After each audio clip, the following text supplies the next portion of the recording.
Professor, nós vamos falar agora sobre os vulcões. Como é que se dá a erupção de um desses? Vulcão ativo a gente não tem, temos vulcões inativos. Então a gente tem... O Brasil está numa situação geológica de uma certa estabilidade, né? Tectônica e vulcânica. Então o nosso estado aqui vizinho, Rio Grande do Norte, tem um Pico do Cabugi, que é um vulcão extinto, né? Pernambuco temos também um registro de vulcanismo, né? E aqui na Paraíba a gente tem, inclusive, alguns registros, não de vulcanismo como esses que a gente vê mais na mídia, mais convencionalmente, que é esse vulcanismo explosivo. Mas a gente tem setores aqui na Paraíba, no município de Boa Vista, por exemplo, que a gente tem registro de derrame de magma, né? Então a gente tem um material que saiu do centro da Terra e ele chegou à superfície, e a gente tem a presença desse material, inclusive, aqui na Paraíba.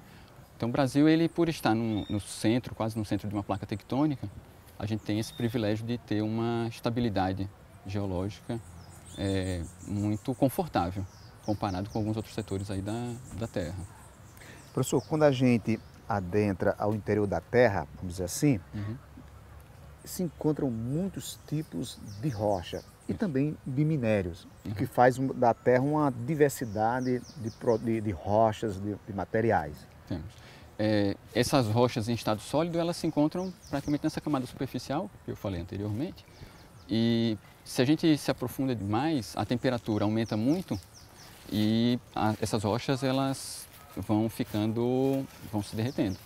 Então elas vão se transformando novamente em magma, né? Então nas camadas mais profundas da Terra, a gente não tem rocha em estado sólido, a gente só tem rocha material, né, que é formador de rochas, que seria o magma. O magma, quando ele chega à superfície, ele efetivamente se transforma em rocha pelo resfriamento dele. Então todas as rochas que a gente tem em superfície, elas são primeiramente oriundas do resfriamento do magma e depois da transformação dessas rochas em superfície, algumas em profundidade também, é que vão dando origem a outros tipos de rochas e alguns conjuntos minerais desses que a gente tem, que a gente encontra também, né? A Inclusive areia com valor entra econômico. como um produto também de rocha, como é? A areia é oriunda de um processo de desagregação da rocha. Então a gente tem, por exemplo, um granito que ao passar do tempo ele vai se decompondo e ele vai se desagregando, soltando os grãos minerais. Uma parcela desses grãos são os grãos de quartzo, né? São silicatos, e que em um momento futuro vão dar origem às areias. Então todas essas areias que são de silicatos, elas têm essa origem em rochas como o granito, por exemplo, né? Existem outras rochas, mas para citar um exemplo, o granito. Uma coisa interessante na Terra são as cavernas, né, que exercem um fascínio pelas pessoas. Isso. As cavernas surgem a partir do quê?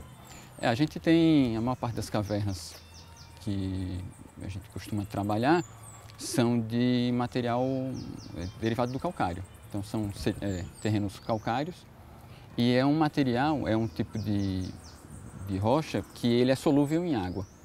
Então, com o passar do tempo, a água que escoa em superfície que vai infiltrando nessas rochas termina dissolvendo parte da rocha e criando essas cavidades, né? E de tamanhos variados.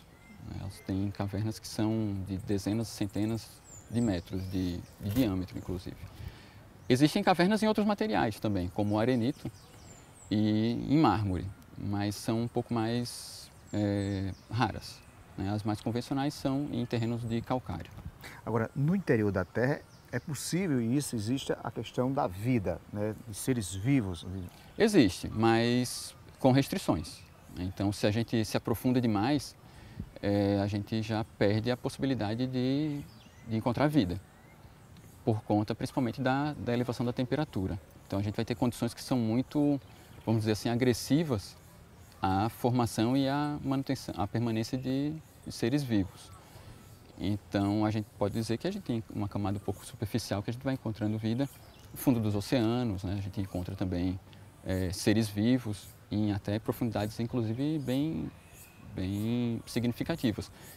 Mas, por exemplo, no magma, a gente não tem condições nenhuma de encontrar vida. Devido à alta temperatura. Devido à alta temperatura, pressão também, né? A pressão é muito elevada no centro da Terra, né?